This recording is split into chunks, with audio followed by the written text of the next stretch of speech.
भाई दलित मुस्लिम के प्रति इतना प्रेम अभी प्रशांत किशोर जी को जगा है। जो जब सरकार में सलाहकार भी रहे हैं तो उस समय उन्होंने क्यों इस बात को आगे नहीं किया। गली गली जो घूम रहे हैं वह इस बात में तलाश कर रहे हैं कि मेरा बारी कब आएगा। 75 मुसलमानों को टिकट देंगे वो 2025। अरे भाई मैं कहता हूं 243 को दे दें, क्या फर्क पड़ता है। कि बिहार की राजनीति में आने की व्याकुलता इस कदर बढ़ गई है कि वो भी बिहार को जाति वर्ग में बांट के राजनीति करना चाहते हैं। तो बिहार का संपूर्ण विकास की बात कहां वो कर रहे हैं। कहाँ टिकट मिला लोकसभा में आपको? नहीं ठीक मिला, जो योग्य कैंडिडेट थे उनको मिला सत्ता पर। नहीं, हमारे पार्टी के राष्ट्रीय अध्यक्ष आदरणीय श्री चिराग पासवान जी तमाम बिहार की बात करते हैं। हमारे पार्टी का विजन ही है बिहार फर्स्ट, बिहारी फर्स्ट। हमें पलायन की चिंता है, गरीबी की चिंता है, बेरोजगारी की चिंता है, युवाओं की चिंता है, महिलाओं की चिंता है, हमें बुजुर्गों की चिंता है, हमें समाज के हर वर्ग की चिंता है। दोस्तों नमस्कार, बहुत स्वागत आपका चौकस भारत में। मैं आपका दोस्त ब्रजेंद्र। भाई बिहार में जो सियासत हवा चल रही है सियासत की, वो अलग रुख इख्तियार कर रही है। इधर प्रशांत किशोर जैसे ही कदम रखे पटना में, उसके बाद इन हवाओं को जैसे लग रहा है कि अपनी ओर आकर्षित करते नजर आ रहे हैं। राजनीतिक हवाओं की बात कर रहे हैं। दरअसल उन्होंने ऐलान किया कि भाई 2 अक्टूबर को उनकी पार्टी यानी जनसुराज जो है वो एक दल का रूप ले लेगी। लेकिन उसके पहले कई ऐसे उन्होंने एक फहरिस्त तैयार की है, हायरार्की की है कि भाई हमारे पार्टी को जो कमान संभालेगा हमारे पार्टी का वो कौन होगा। उन्होंने एक एक करके सबके जो भाग हैं, सबके जो हिस्सेदारी है, उस आधार पर उन्होंने विभक्त भी कर दिया है। सबसे पहले उन्होंने कहा कि दलित जो हैं वो इस पार्टी के कमान संभालेंगे। उसके बाद मुसलमानों की बारी आई है। तो चलिए, कई ऐसे मसले हैं, कई मुद्दे हैं इस बाबत कि भाई प्रशांत किशोर अब किसकी नींद उड़ाने वाले हैं। इस मुद्दे पर बातचीत करेंगे। हमारे साथ राजेश भट्ट जी हैं, लोजपा रामविलास के प्रदेश प्रवक्ता हैं, मुख्य प्रवक्ता हैं। इन्हीं से बात करते हैं। भाई दलित की बात करने वाले लोगों की जो है अब नींद हराम हो रही है। प्रशांत किशोर कह रहे हैं कि भाई हम तो पूरी जिम्मेदारी अब दलितों को दे रहे हैं अपने पार्टी की। भाई प्रशांत किशोर जी अभी तक राजनीतिक सलाहकार के रूप में काम किए हैं। कई पार्टियों के लिए उन्होंने काम किया है, एक इवेंट कंपनी चलाते हैं। अभी तक बिहार की समस्याओं को जो है वो उजागर करने के लिए गांव-गांव घूम रहे थे। अब पार्टी की बात करने लगे हैं। पार्टी की बात करने के बाद अब जो है जाति की बात करने लगे हैं, धार्मिक भावना की बात करते हैं, धार्मिक स्तर पर जो है बांटने की बात करते हैं। भाई दलित मुस्लिम के प्रति इतना प्रेम अभी प्रशांत किशोर जी को जगा है। जो जब सरकार में सलाहकार भी रहे हैं तो उस समय उन्होंने क्यों इस बात को आगे नहीं किया। दूसरी बात है कि बिहार की राजनीति में आने की व्याकुलता इस कदर बढ़ गई है कि वो भी बिहार को जाति वर्ग में बांट के राजनीति करना चाहते हैं। तो बिहार का संपूर्ण विकास की बात कहां वो कर रहे हैं। अगर इस तरह का कोई वक्तव्य आया है, मैं नहीं सुना हूं उनका इस तरह का कोई वक्तव्य, अगर आप कह रहे हैं तो मैं कह रहा हूं कि क्या बिहार में जाति की राजनीति करने के लिए प्रशांत किशोर जी आएंगे। मतलब आप ये कह रहे हैं कि जो पहले और अन्य पार्टियां करते आई है वही प्रशांत किशोर शुरू करेंगे। तो मैं तो यही समझ रहा हूं। भाई कह रहे हैं कि दलितों के हाथ में नेतृत्व होगा पहले चरण में, उसके बाद मुसलमानों की हम बात करेंगे, दलित मुस्लिम का समीकरण बनाएंगे। तो भाई बिहार को बांट के ही राजनीति करने की बात वो भी कह रहे हैं ना। बिहार के विकास से उनको कोई सरोकार है क्या, आप बता दीजिए। वो तो गांव-गांव जाके विकास की सत्तासीन होने की लोलुपता साफ दिख रही है। बिहार की चिंता उन्हें है क्या। बिहार की चिंता होती तो तमाम बिहार वासियों की बात करते हैं, बिहार की समस्याओं को उजागर करते हैं। बिहार की गंभीर समस्याएं हैं उन पर चर्चा करते, बिहार के लोगों की चर्चा करते, संपूर्ण बिहार की बात करते।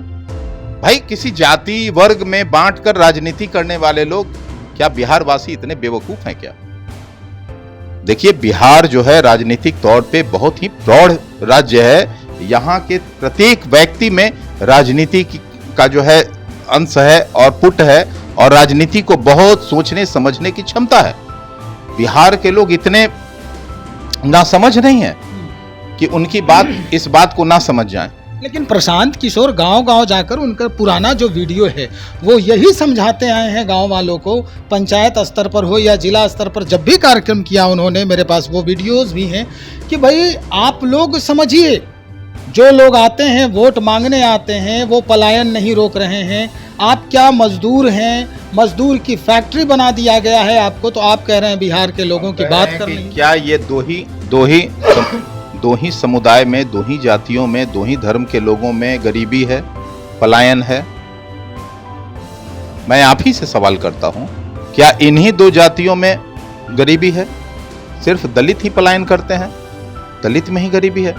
मैं मानता हूं कि दलित गरीब है, दलित को आवश्यकता है अपलिफ्टमेंट का, और सहमत हैं हम इस बात से, होना भी चाहिए।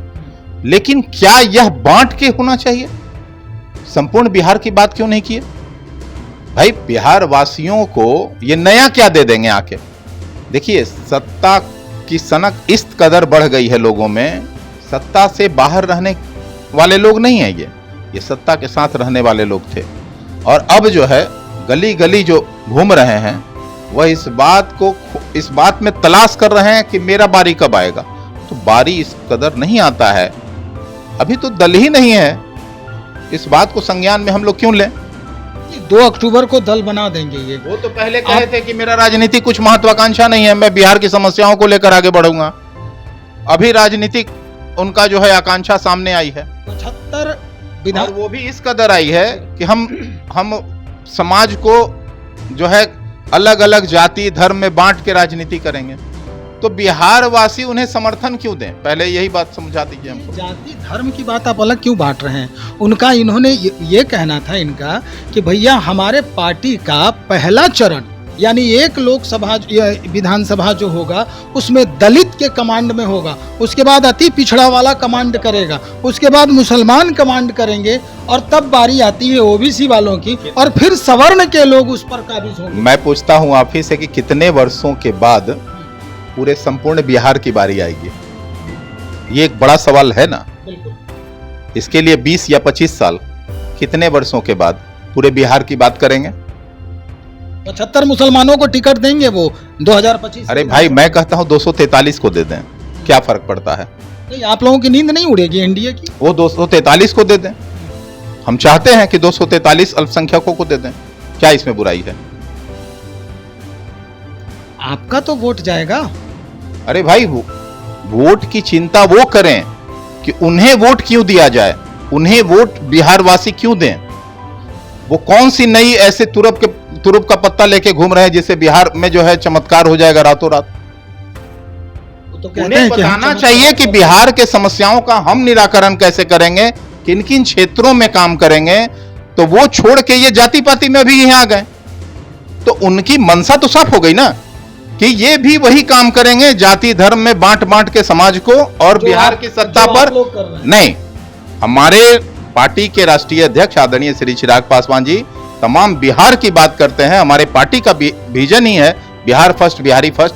हमें पलायन की चिंता है, गरीबी की चिंता है, बेरोजगारी की चिंता है, युवाओं की चिंता है, महिलाओं की चिंता है, हमें बुजुर्गों की चिंता है, हमें समाज के हर वर्ग की चिंता है। अगर दलितों की हम बात करते हैं तो सवर्णों की भी बात करते हैं। हमारे ही पार्टी के संस्थापक जो है संसद में 10% आरक्षण की बात किए थे सवर्णों के लिए, आज जो ईडब्ल्यूएस में देखा जा रहा है। कहाँ टिकट मिला लोकसभा में? आप क्या नहीं, ठीक मिला, जो योग्य कैंडिडेट थे उनको मिला। नहीं, आप जो बात कर रहे हैं कि हम सबकी बात कर रहे हैं, तो टिकट को अगर ले लें हम, ठीक है, सभी समाज को मिला, समाज के अलग अलग धड़ों को मिला, यह तो कहने में कहीं कोई गुरेज नहीं है। नहीं, ये तो कैसा? हर समाज के अलग अलग वर्गों को मिला। हम विधानसभा में सवर्णों का है नंबर आपके यहाँ? बिल्कुल होगा, सबकी भागीदारी होगी। देखिए, हमारे नेता पूरे बिहार की बात करते हैं, संपूर्ण बिहार के विकास की चिंता है उनको, बिहार कैसे आगे बढ़े वो चिंता है, बिहार में पलायन कैसे रुके वो चिंता है, बिहार में गरीबी कैसे कम हो वो चिंता है, बिहार में रोजगार के अवसर कैसे पैदा हो वो चिंता है। अभी बजट पे उन्होंने बहुत सारी बातें हाजीपुर के एक प्रेस वार्ता में कही है।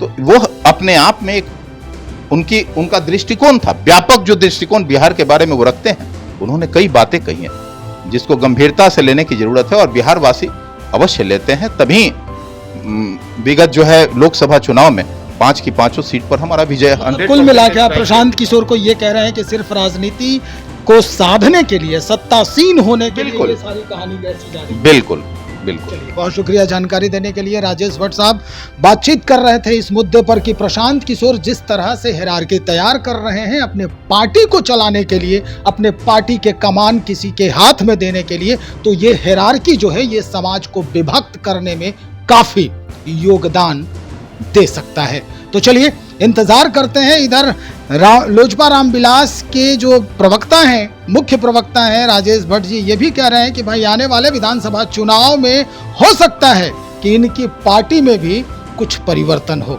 और परिवर्तन ऐसे भी देखा जा सकता है कि जो लोग इंतजार कर रहे हैं टिकट का, वो टिकट उन्हें भी मिल सकता है। हम सवर्णों की बात कर रहे हैं, भाई सवर्णों को भी इस बार हो सकता है चिराग पासवान खुश कर दें। तो चलिए इंतजार करते हैं क्या कुछ परिवर्तन होता है और इधर 2 अक्टूबर को माहौल कैसा बनता है।